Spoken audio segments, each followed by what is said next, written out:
Bathroom में wooden door गलती से भी मत लगवाना। वाटर एंड ह्यूमिडिटी से उसकी हालत कुछ ऐसी हो सकती है। तो सॉल्यूशन क्या है बताती हूँ नेक्स्ट 30 सेकंड्स में। वुडन डोर की जगह आपको यूज करना है WPC डोर, जो 100% वाटरप्रूफ, टर्माइट प्रूफ और फायर रिटार्डेंट है। ऐसा नहीं है कि WPC डोर से आपके बाथरूम का लुक कॉम्प्रोमाइज होगा।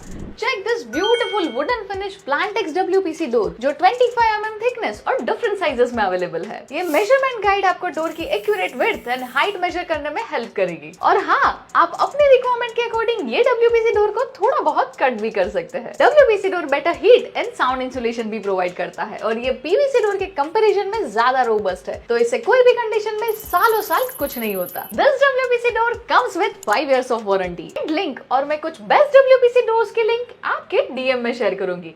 Follow me for more interior tips. YouTube channel, Wpc Doors Company Lahore. 031045728888. 0333958895.